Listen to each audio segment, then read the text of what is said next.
আসসালামু আলাইকুম বন্ধুরা, তোমাদের সবাইকে লাভলি কিচেন হাউসে স্বাগতম। আজকে আমি রান্না করব ছোলার ডাল দিয়ে ছাগলের গোশত, সেটা তোমাদের সাথে শেয়ার করলাম। এখানে আছে হাফ কেজি ছাগলের গোশত কেটে ধুয়ে রেখেছি। এখানে আছে হাফ কেজি ছোলার ডাল, যেটা ভিজিয়ে রেখেছি, ধুয়ে রেখেছি। এখন আমি ছাগলের গোশতটা প্রেসার কুকারে দিয়ে দেব। দিয়ে এখানে অল্প একটু পানি আর একটু লবণ দিয়ে দুইটা বাসি দিয়ে নেব। একটুখানি লবণ দিয়ে দুইটা বাসি দিয়ে নেব। ছাগলের গোশত দুইটা বাসি দিয়ে নিয়েছি। এখন ছোলার ডালটা একটা বাসি দিয়ে নেব।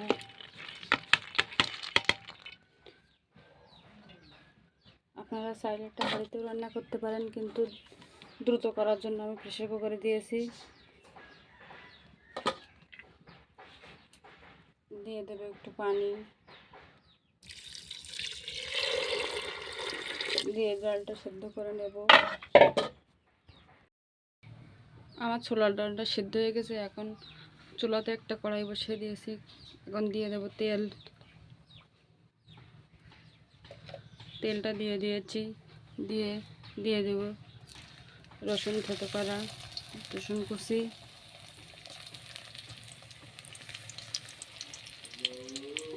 দিয়ে দেবো পেঁয়াজ কুচি, দিয়ে এটা ভালোভাবে ভেজে নেব। দেখুন আমার একটা ভাজা হয়ে গেছে। এখন এখানে কয়েকটা গুঁড়া তেজপাতা ও লবঙ্গ দিয়ে রেখেছি। এখানে দেব মরিচ গুঁড়া, দিয়ে দেবো হলুদ গুঁড়া,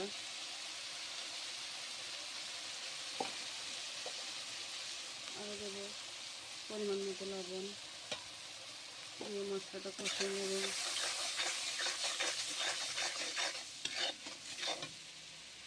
এখানে আছে আলু কেটে ধুয়ে রেখে সেটা দিয়ে দেবো।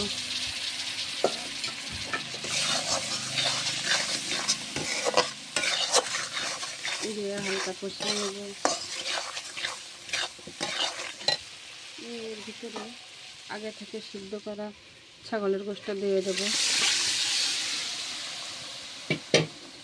দিয়ে এটা ভালোভাবে রান্না করে দেখুন আমার গোশত কষানো হয়ে গিয়েছে। আগে থেকে যেহেতু সেদ্ধ করে নিয়েছিলাম প্রেসার কুকারে, তাই বেশি টাইম লাগেনি।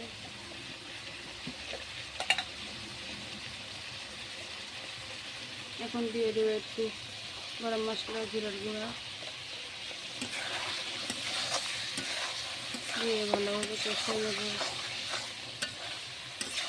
নিয়ে এখানে আছে আগে থেকে সিদ্ধ করা ছোলার ডালটা ঢেলে দেব।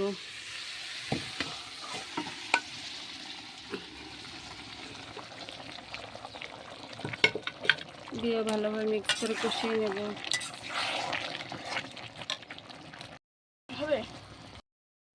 বন্ধুরা, আমার ডালটা কষানো হয়ে গিয়েছে। এখন অল্প একটু পানি দিয়ে দেব।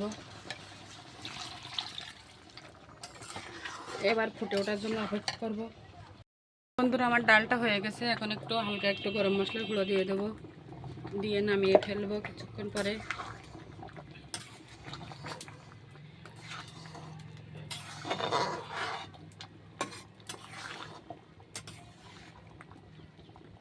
আমার ডালটা হয়ে গেছে, এখন নামিয়ে ফেলবো।